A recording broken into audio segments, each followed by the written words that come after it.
Raise your hands for Emil. Michael. How you doing, Emil? When you went back and self-scouted over the break, what were you thinking about the run game, and how can you guys improve up front to help improve the consistency? Yeah, that was a really good thing about the bye week. We got a chance to just reflect on everything that we could work on from the season, and obviously the run game was one of those things, and kind of just try to improve the little details in our technique. And I get the coaches, they looked over the scheme, how they can put us in better situations going forward. I think we just, really put our head down and got some good work done last week and made some improvement in those areas. Over here, Mason. So you guys already competed against a dual-threat quarterback in KJ Jefferson from Arkansas. But from the tape, what have you kind of seen similarities and difference-wise with Jaden Daniels? I'm an offensive.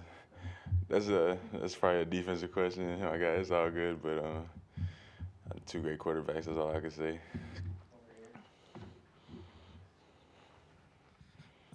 Another hostile road environment, another ranked SEC road game. Just talk to me about how the offensive line has kind of gotten used to hostile environments and what y'all are doing to prepare for this one. Yeah, so I think we've had a lot of experience within the last 2 years of hostile environments and having to deal with them. So I think this group is pretty much as well equipped for it as anybody in the country. So just continue to focus on our communication, practicing with crowd noise, operating with hand signals and things of that nature. Is just kind of used to it now, but just we got a system in place, and I think we're well equipped and ready for it. Hey, Emil. JC, obviously you've played a lot next to him. How have you seen him grow throughout this year? JC's grown a lot. Coming into the season, everybody expected big things from him, including myself. When we put in a lot of time this off season, extra work, and just focusing on technique and just getting that game experience for him, I think was huge. He was always a really good player, but now just having the game experience and being able to translate and get the confidence of playing well in the game. And I think his confidence is grown throughout the year, and that's only helped him, and he's probably one of the best tackles in the country right now. So I think he's been doing really good, and we look forward to seeing him grow as a player and do even better things. Forgive me for not knowing, but did you make the trip to LSU in the first year in 2018? I actually didn't. Okay. Well, what have you heard about what Tiger Stadium could be like? I know you got to see it in 2020, but I mean that's kind of a COVID year. Have you heard any stories about like what it could be like at night? Yeah, just being on the team that year, from everybody that got to experience that environment, was just the craziest environment they said they've been a part of, and we've been to some pretty loud stadiums, Florida, Texas A&M.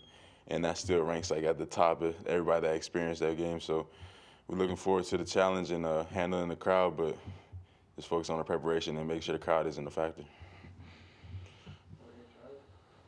With that crowd communication, you talked about that. Just with both Darian and Seth, whoever's in there, how much confidence do you have in both of those guys to make the calls in that loud noise?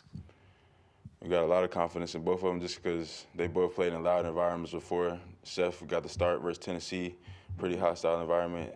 Darian played Florida, Texas A&M, so both of them got experience in playing in tough games and tough situations, and they both do a really good job of communicating with the rest of the line, and really smart guys. So I don't think we have any problem with whoever plays center, and both of those guys really got a lot of experience in tough situations. Coach Saban has said, Bryce the last couple of weeks obviously wasn't 100% and practicing full out with offense. Just kind of how challenging has that been, not having him as much throughout the week, and then maybe how beneficial will it be to have him moving forward going into this final stretch? I don't think it's been a challenge at all. I mean, he's been doing what he can throughout practice, and just having him there to command the offense. And even if he's not throwing the ball, he's still, taking control and getting the operation going as if he were playing regularly. So I think now that he's been able to take a couple more reps in practice, he'll do even better. I mean, I haven't seen a drop off in his performance since he hasn't been practicing, but now that he's back out there, we are even more confident and excited to see what he can do in the game on Saturday.